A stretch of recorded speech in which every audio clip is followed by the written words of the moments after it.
Hello, everybody, and welcome to the channel. It's Paulie Esther here. Today, we're going to read the October developer update and the tweaks they made from the mid-chapter patch public test build to the live version. But first, I want to show you this here. They are recruiting people to join their playtest squad. So they put this out on Twitter here. Behavior would like to hear from you. We're looking for gamers to test some upcoming projects. Click on the link below and answer a preliminary survey and sign up. We want your opinion. If you click this link, it takes you to this survey. Join our playtest squad. Thank you for your interest in participating in a playtest at Behavior Interactive. Behavior is looking for participants to take part in a remote playtest for an unreleased title. Online and remote at home. For reasons of confidentiality, you will need to be in a quiet and isolated room. One play session between the following dates from October 30th to November the 10th here. These dates listed between 1 and 5 p.m. And we request your commitment for a 4-hour duration. Your compensation for your time, you will be compensated with the following amount in Amazon gift cards, $60 Canadian, $45 US.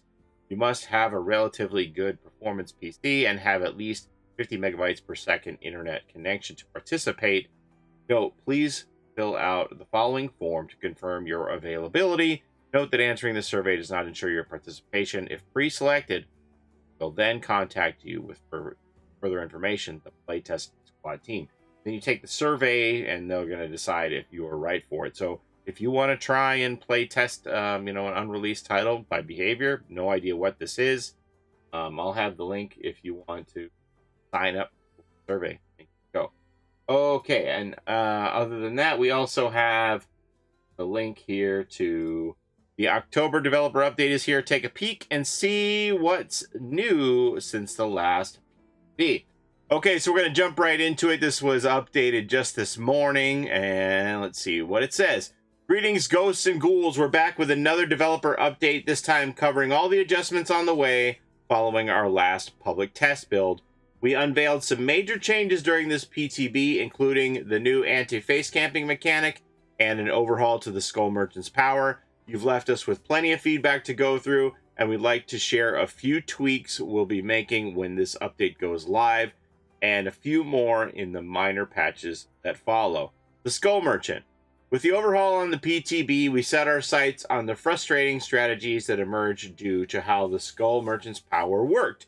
While we're pleased to see that she was no longer a gen-defending powerhouse, we noticed many felt that she was left in a weaker state. The intent of this update is not to weaken this killer overall, so we'll be making a series of adjustments to address some of the feedback we received. Scanning. During the PTB, many killers reported having difficulties scanning survivors with their drones, making the frequency of the lock-on lower than we'd like. To ensure that her eyes in the sky truly are tools of torment, sorry for the pun, we have a series of changes in store. First, we noticed that because drones always rotated clockwise, it was far less likely that survivors would be scanned if they were also running a loop clockwise, since the beams would cross their path less often. This is most noticeable on tiles which survivors ideally want to run in a clockwise direction anyway to line themselves up for a fast vault. To remedy this, the Skull Merchant can now toggle the direction of her drone's rotation while using her radar. This way, you can swap directions to force the beam to cross a survivor's path more often.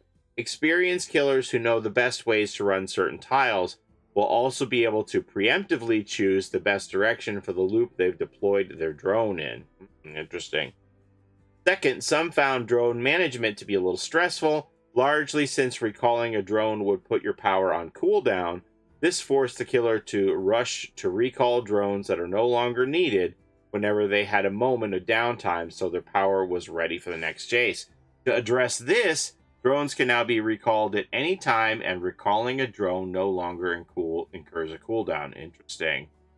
The eyes in the sky themselves. Third, we made a series of smaller adjustments to make it harder for survivors to cross through a drone's effective area without being scanned. We've increased the drone's radius to 10 meters, up from 8 meters, increased the drone's rotation speed in stealth mode to 60 degrees per second, up from 50 degrees per second, and increase the drone's rotation speed in scouting mode to 85 degrees per second, up from 75.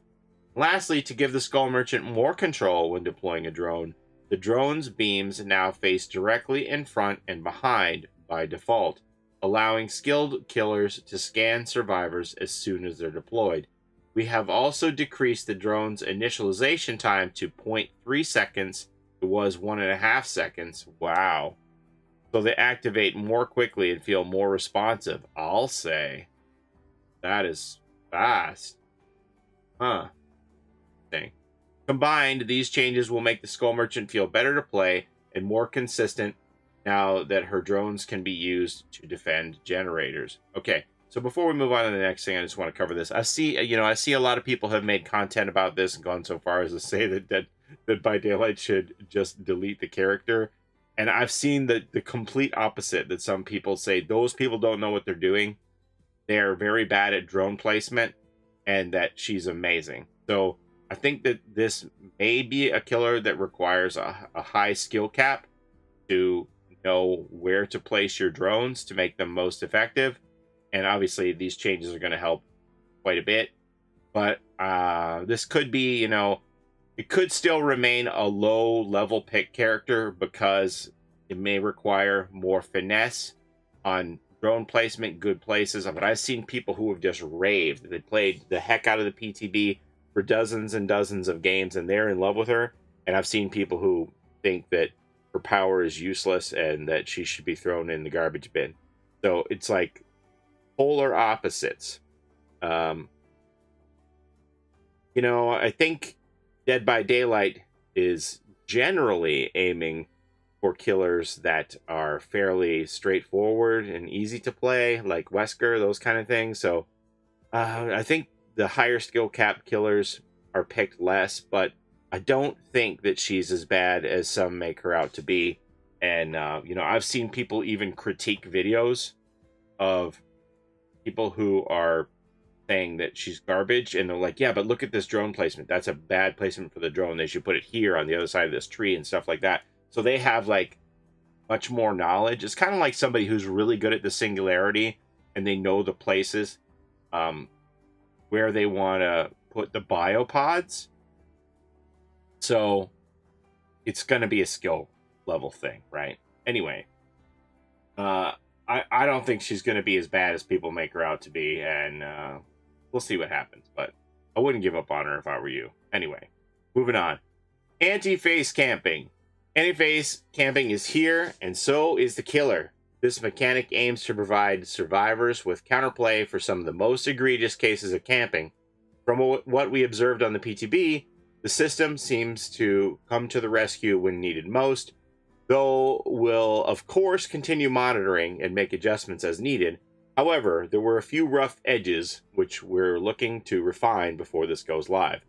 A grace period. One of the most common critiques of this mechanic comes from the way the meter immediately starts to fill before the killer could possibly walk away. Although this alone wouldn't cause survivors to free themselves, this understandably feels as if the game is wrongly treating you as if you're camping. There will now be a 7-second grace period before the meter starts filling after hooking the survivor. This will give the killer an opportunity to walk away before the system kicks in, with a little wiggle room to kick a nearby generator or reload at a locker. Yeah, that was a big thing that, it would be like, oh, well, how am I going to defend this gen that's right here? I'm hooking beside the gen and I want to kick it, but I have to worry about how much their meter is going to fill up. So that's a smart change. Actually, saw some people I'm friendly with, like Mr. Gims, that suggested it, and it was like from his mouth to the dev's ears about this grace period thing. So that's really a good change, I think. Dying and carried survivors. During the PTB, dying and carried survivors did not influence the rate of the fill meter. The former led to some awkward scenarios where a dying survivor with a perk that allowed them to pick themselves up could force the killer to stay nearby, while the latter both exacerbated that strategy as well as punishing the killer for hooking multiple survivors in the basement. Therefore, dying will slow the meter as though they were standing so long as they're in the area, and carried survivors now pause the progress bar completely. Yeah, I can understand that. If you're like carrying somebody to the basement to hook beside the person there, and it's like, you're camping, the other one's going to jump off. Yeah, I can see how that would be a problem, trying to hook survivors side by side there. So that's another good change. Verticality. When this feature was tested on the PTB, it treated both horizontal and vertical distance equally. However, this had a side effect of detecting killers on different floors as camping, even if the shortest path to the hook survivor was rather long. This was especially noticeable on indoor maps such as the game, I can imagine. In a later update, the meter will be weighted more heavily towards horizontal distance than vertical. This will make the meter a little more forgiving if the killer passes by another floor. So this change about the verticality isn't going to be in right away when this goes live? Is that what this says in a later update, right? So, okay. Not yet. Perk updates. We received a bunch of feedback on the 2 perks which were tweaked in the past PTB, so we went back to the drawing board to deliver a new set of changes. Furtive Chase. We initially increased the terror radius reduction for each token, though many still did not find this a very appealing choice. Furtive Chase will be receiving a rework when the update goes live. Interesting. When hooking, the obsession gain undetectable and 5% haste for up to 18 seconds. When the obsession is rescued from the hook, rescuer becomes the obsession. That part's unchanged. Okay. With this new version, Furtive Chase rewards the killer for switching targets and allows them to find a new survivor to chase more quickly after hooking. Oh, that's interesting. Okay. Background player. This perk is most often used for saving teammates, allowing you to get into position quickly in key moments. However, since the killer's pickup animation is shorter than the perk's duration, it would usually be too late to save your teammates by the time the speed boost ended. Therefore, background player now causes you to sprint at 200% speed, was 150% for 5 seconds, up from 4 seconds when the killer picks up a dying survivor. This way, background player will allow you to cover more distance quicker than before, potentially allowing you to get into position in time to make that save, whether the person's down at a pallet, or if you want to run in front and drop a hook, or slide in for that flashlight save, all that stuff. Okay, that's cool. The Trapper, this is exciting. We're delighted to see such a positive reaction to the adjustments we made to the Trapper. As we dug through the PTB feedback, we noticed many of you found it impractical to wander so far to gather your traps at the start of the match. While the Trapper's still in the spotlight, we've decided to make one more change as soon as we're able to. Okay, so this, as soon as we're able to, sounds like it's going to be a subsequent patch, not when the mid-chapter goes live. The Trapper's bear traps will spawn closer to generators. This way, you'll have to stray less from your usual patrol routes to collect a trap. Okay, I like that. Unfortunately, we weren't able to squeeze this change into the initial release, but this will be part of one of the smaller patches in weeks. Okay, cool. I like that. I like that Trapper's getting some love, being the face of the game. I'm a Trapper enjoyer. I'm a Trapper enthusiast. I like to see that. The Shattered Square. Last but certainly not least, we have a few more adjustments on the way for the Shattered Square. We received some feedback regarding the strength of certain pallet loops and the number of pallets overall. And for the update's release, we have reviewed the loops in question and slightly reduced the number of pallets which spawn. Interesting. That brings us to the end of this developer update. We want to thank you, as always, for taking the time to test out the changes on the PTB. Nearly all the adjustments mentioned in this post will be available when the update releases, with the rest following in a minor patch shortly after. And we look forward to hearing what you think. Until next time, the Dead by Daylight team. All right, cool. So, did they give the date of it, though? I'm assuming that if they're talking about this now, that this is probably going to be the first patch on Tuesday, I'm guessing. They got to have a patch coming in before Halloween event. So, not this Tuesday, it'll probably be the next Tuesday, but I'm assuming it's going to be this upcoming.